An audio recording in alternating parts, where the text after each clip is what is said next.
شروع اللہ کا نام لے کر جو بڑا مہربان نہایت رحم والا ہے۔ الف لام میم را۔ اے نبی، یہ کتاب الہی کی آیتیں ہیں اور جو کچھ تمہارے پروردگار کی طرف سے تم پر نازل ہوا ہے حق ہے، لیکن اکثر لوگ ایمان نہیں لاتے۔ اللہ وہی تو ہے جس نے ستونوں کے بغیر آسمان جیسا کہ تم دیکھتے ہو اتنے اونچے بنائے، پھر عرش پر جلوہ افروز ہوا اور سورج اور چاند کو کام میں لگا دیا۔ ہر ایک میعاد معین تک گردش کر رہا ہے، وہی دنیا کے کاموں کا انتظام کرتا ہے۔ اس طرح وہ اپنی آیتیں کھول کھول کر بیان کرتا ہے کہ تم اپنے پروردگار کے روبرو جانے کا یقین کرو۔ اور وہی ہے جس نے زمین کو پھیلایا اور اس میں پہاڑ اور دریا پیدا کیے اور ہر طرح کے میووں کی دو دو قسمیں بنائیں۔ وہی رات کو دن کا لباس پہناتا ہے۔ غور کرنے والوں کے لیے اس میں بہت سی نشانیاں ہیں۔ اور زمین میں کئی طرح کے قطعات ہیں ایک دوسرے سے ملے ہوئے، اور انگور کے باغ اور کھیتی اور کھجور کے درخت، بعض کی بہت سی شاخیں ہیں اور بعض کی اتنی نہیں ہوتی، باوجود کہ پانی سب کو ایک ہی ملتا ہے۔ اور ہم بعض میووں کو بعض پر لذت میں فضیلت دیتی ہیں، اور اس میں سمجھنے والوں کے لیے بہت سی نشانیاں ہیں۔ اگر تم عجیب بات سننی چاہو تو کافروں کا یہ کہنا عجیب ہے کہ جب ہم مر کر مٹی ہو جائیں گے تو کیا اثر نو پیدا ہوں گے؟ یہی لوگ ہیں جو اپنے پروردگار سے منکر ہوئے ہیں، اور یہی ہیں جن کی گردنوں میں طوق ہوں گے، اور یہی اہل دوزخ ہیں کہ ہمیشہ اس میں جلتے رہیں گے۔ اور یہ لوگ بھلائی سے پہلے تم سے برائی جلدی سے مانگتے ہیں، یعنی طالب عذاب ہیں، حالانکہ ان سے پہلے عذاب واقع ہو چکے ہیں۔ اور تمہارا پروردگار لوگوں کو باوجود ان کی بے انصافیوں کے معاف کرنے والا ہے، اور بے شک تمہارا پروردگار سخت عذاب دینے والا ہے۔ اور کافر لوگ کہتے ہیں کہ اس پیغمبر پر اس کے پروردگار کی طرف سے کوئی نشانی کیوں نازل نہیں ہوئی؟ اے نبی، تم تو صرف خبردار کرنے والے ہو، اور ہر ایک قوم کے لیے رہنما ہوا کرتا ہے۔ اللہ ہی اس بچے سے واقف ہے جو عورت کے پیٹ میں ہوتا ہے، اور وہی پیٹ کے سکڑنے اور بڑھنے سے بھی واقف ہے، اور ہر چیز کا اس کے ہاں ایک اندازہ مقرر ہے۔ وہ چھپی اور ظاہر چیزوں کا جاننے والا ہے، سب سے بزرگ ہے، عالی رتبہ ہے۔ کوئی تم میں سے چپکے سے بات کہے یا پکار کر، یا رات کو کہیں چھپ جائے یا دن کی روشنی میں کھلم کھلا چلے پھرے، اللہ کے نزدیک برابر ہے۔ اس کے آگے اور پیچھے اللہ کے چوکیدار ہیں جو اللہ کے حکم سے اس کی نگرانی کرتے ہیں۔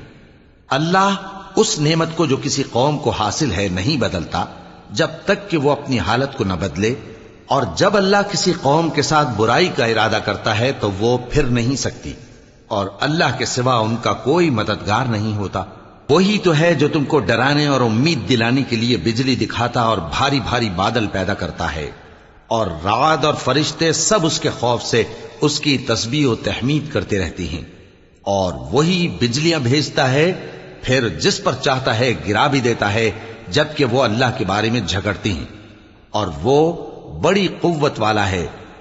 کام کا پکارنا تو اسی کا ہے، اور جن کو یہ لوگ اس کے سوا پکارتے ہیں وہ ان کی پکار کو کسی طرح قبول نہیں کرتے، مگر اس شخص کی طرح جو اپنے دونوں ہاتھ پانی کی طرف پھیلا دے تاکہ دور ہی سے اس کے منہ تک آ پہنچے، حالانکہ وہ اس تک کبھی بھی نہیں آ سکتا۔ اور اسی طرح کافروں کی پکار بیکار ہے۔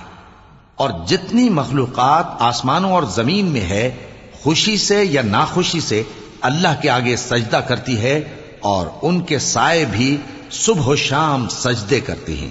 ان سے پوچھو کہ آسمانوں اور زمین کا پروردگار کون ہے؟ تم ہی کہہ دو کہ اللہ۔ ان سے کہو کہ کیا تم نے اللہ کو چھوڑ کر ایسے لوگوں کو کارساز بنایا ہے جو خود اپنے نفع و نقصان کا بھی اختیار نہیں رکھتے؟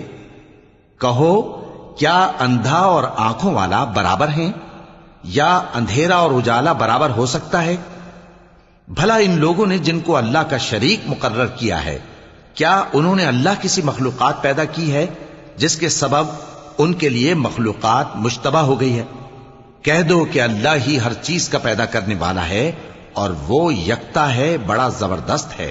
اسی نے آسمان سے مے برسایا، پھر اس سے اپنے اپنے اندازے کے مطابق نالے بہہ نکلے، پھر پانی پر پھولا ہوا جھاگ آ گیا، اور جس چیز کو زیور یا کوئی اور سامان بنانے کے لیے آگ میں تپاتے ہیں اس میں بھی ایسا ہی جھاگ ہوتا ہے. اس طرح اللہ حق و باطل کی مثال بیان فرماتا ہے. سو جھاگ تو سوکھ کر زائل ہو جاتا ہے اور پانی جو لوگوں کو فائدہ پہنچاتا ہے وہ زمین میں ٹھہرا رہتا ہے. اس طرح اللہ صحیح اور غلط کی مثالیں بیان فرماتا ہے تاکہ تم سمجھو. جن لوگوں نے اللہ کے حکم کو قبول کیا ان کی حالت بہت بہتر ہوگی، اور جنہوں نے اس کو قبول نہ کیا اگر روئے زمین کے سب خزانے ان کے اختیار میں ہوں تو وہ سب کے سب اور ان کے ساتھ اتنے ہی اور نجات کے بدلے میں صرف کر ڈالیں، مگر نجات کہاں؟ ایسے لوگوں کا حساب بھی برا ہوگا اور ان کا ٹھکانہ بھی دوزخ ہے، اور وہ بری جگہ ہے. بھلا جو شخص یہ جانتا ہے کہ جو کچھ تمہارے پروردگار کی طرف سے تم پر نازل ہوا ہے حق ہے، وہ اس شخص کی طرح ہے جو اندھا ہے.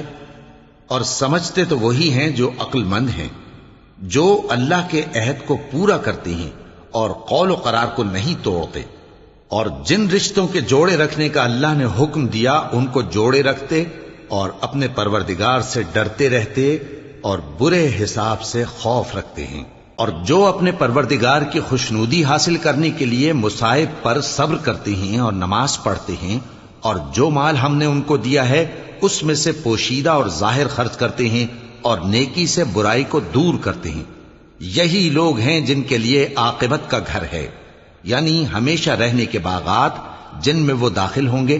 اور ان کے باپ دادوں اور بیویوں اور اولاد میں سے جو نیکوکار ہوں گے وہ بھی بہشت میں جائیں گے، اور فرشتے بہشت کے ہر ایک دروازے سے ان کے پاس آئیں گے اور کہیں گے تم پر سلام ہو، یہ تمہاری ثابت قدمی کا بدلہ ہے، اور عاقبت کا گھر خوب گھر ہے.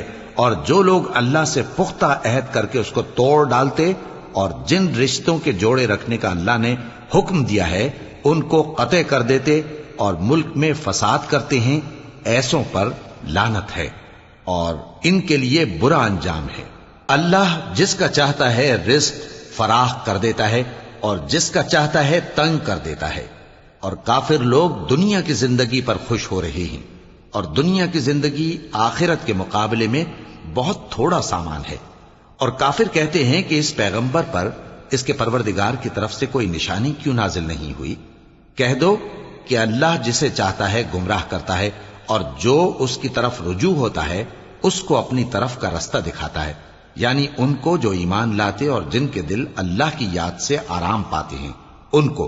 اور سن رکھو کہ اللہ کی یاد سے ہی دل آرام پاتے ہیں. جو لوگ ایمان لائے اور عمل نیک کیے ان کے لیے خوشحالی اور عمدہ ٹھکانہ ہے. جس طرح ہم پہلے پیغمبر بھیجتے رہے ہیں اسی طرح اے نبی ہم نے تم کو اس امت میں جس سے پہلے بہت سی امتیں گزر چکی ہیں بھیجا ہے، تاکہ تم ان کو وہ کتاب جو ہم نے تمہاری طرف بھیجی ہے پڑھ کر سنا دو.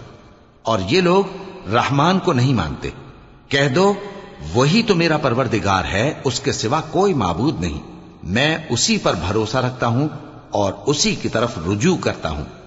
اور اگر کوئی قرآن ایسا ہوتا کہ اس کی تاثیر سے پہاڑ چل پڑتے یا زمین پھٹ جاتی یا مردوں سے کلام کر سکتے تو کیا یہ لوگ ایمان لے آتے؟ بات یہ ہے کہ سب باتیں اللہ کے اختیار میں ہیں. تو کیا مومنوں کو اس سے اطمینان نہیں ہوا کہ اگر اللہ چاہتا تو سب لوگوں کو ہدایت کے رستے پر چلا دیتا؟ اور کافروں پر ہمیشہ ان کے اعمال کے بدلے آفت آتی رہے گی یا ان کے مکانات کے قریب نازل ہوتی رہے گی یہاں تک کہ اللہ کا وعدہ آ پہنچے. بے شک اللہ وعدہ خلاف نہیں کرتا. اور تم سے پہلے بھی رسولوں کے ساتھ تمسخر ہوتے رہے ہیں تو میں نے کافروں کو مہلت دی، پھر میں نے ان کو پکڑ لیا. سو دیکھ لو کہ میرا عذاب کیسا رہا. تو کیا وہ جو ہر شخص کے اعمال کا نگراں و نگہبان ہے وہ بتوں کی طرح بے علم و بے خبر ہو سکتا ہے؟ اور ان لوگوں نے اللہ کے شریک مقرر کر رکھے ہیں. ان سے کہو کہ ذرا ان کے نام تو لو. کیا تم اسے ایسی چیزیں بتاتے ہو جو روئے زمین پر ہیں اور اسے معلوم نہیں؟ یا تم لوگ محض سطحی بات کی تقلید کرتے ہو؟ اصل یہ ہے کہ کافروں کو ان کے فریب خوبصورت معلوم ہوتے ہیں اور وہ ہدایت کے رستے سے روک لیے گئے ہیں. اور جسے اللہ گمراہ رہنے دے اسے کوئی ہدایت کرنے والا نہیں. ان کو دنیا کی زندگی میں بھی عذاب ہے اور آخرت کا عذاب تو بہت ہی سخت ہے، اور ان کو اللہ کے عذاب سے کوئی بھی بچانے والا نہیں۔ جس جنت کا پرہیزگاروں سے وعدہ کیا گیا ہے اس کی شان یہ ہے کہ اس کے نیچے نہریں بہہ رہی ہیں، اس کے پھل ہمیشہ باقی رہنے والے ہیں اور اس کے سائے بھی۔ یہ ان لوگوں کا انجام ہے جو متقی ہیں، اور کافروں کا انجام دوزخ ہے۔ اور جن لوگوں کو ہم نے کتاب دی ہے وہ اس کتاب سے جو تم پر نازل ہوئی ہے خوش ہوتی ہیں، اور بعض فرقے اس کی بعض باتیں نہیں بھی مانتے۔ کہہ دو کہ مجھ کو یہی حکم ہوا ہے کہ اللہ ہی کی عبادت کروں اور اس کے ساتھ کسی کو شریک نہ بناؤں۔ میں اسی کی طرف بلاتا ہوں اور اسی کی طرف مجھے لوٹنا ہے۔ اور اسی طرح ہم نے اس قرآن کو عربی زبان کا فرمان بنا کر نازل کیا ہے، اور اگر تم علم آ جانے کے بعد ان لوگوں کی خواہشوں کے پیچھے چلو گے تو اللہ کے سامنے کوئی نہ تمہارا مددگار ہوگا اور نہ کوئی بچانے والا۔ اور اے نبی، ہم نے تم سے پہلے بھی پیغمبر بھیجے تھے اور ان کو بیویاں اور اولاد بھی دی تھی، اور کسی پیغمبر کے اختیار کی بات نہ تھی کہ اللہ کے حکم کے بغیر کوئی نشانی لے آتا۔ ہر حکم قضا کتاب میں لکھا ہوا ہے۔ اللہ جس چیز کو چاہتا ہے مٹا دیتا ہے اور جس کو چاہتا ہے باقی رکھتا ہے، اور اسی کے پاس اصل کتاب ہے۔ اور اگر ہم کوئی عذاب جس کا ان لوگوں سے وعدہ کرتے ہیں تمہیں دکھائیں، یعنی تمہارے روبرو ان پر نازل کریں، یا تمہاری مدت حیات پوری کر دیں، یعنی تمہارے انتقال کے بعد عذاب بھیجیں، تو تمہارا کام ہمارے احکام کا پہنچا دینا ہے اور ہمارا کام حساب لینا ہے۔ کیا انہوں نے نہیں دیکھا کہ ہم زمین کو اس کے کناروں سے گھٹاتے چلے آ رہے ہیں؟ اور اللہ جیسا چاہتا ہے حکم کرتا ہے، کوئی اس کے حکم کا رد کرنے والا نہیں، اور وہ جلد حساب لینے والا ہے۔ جو لوگ ان سے پہلے تھے وہ بھی بہتیری تدبیریں کرتے رہے ہیں، سو تدبیر تو سب اللہ ہی کی ہوتی ہے۔ ہر شخص جو کچھ کر رہا ہے اللہ اسے جانتا ہے، اور کافر جلد معلوم کر لیں گے کہ آخرت میں اچھا انجام کس کے لیے ہوتا ہے۔ اور کافر لوگ کہتے ہیں کہ تم پیغمبر نہیں ہو۔ کہہ دو کہ میرے اور تمہارے درمیان اللہ اور وہ شخص جس کے پاس کتاب آسمانی کا علم ہے بطور گواہ کافی ہے۔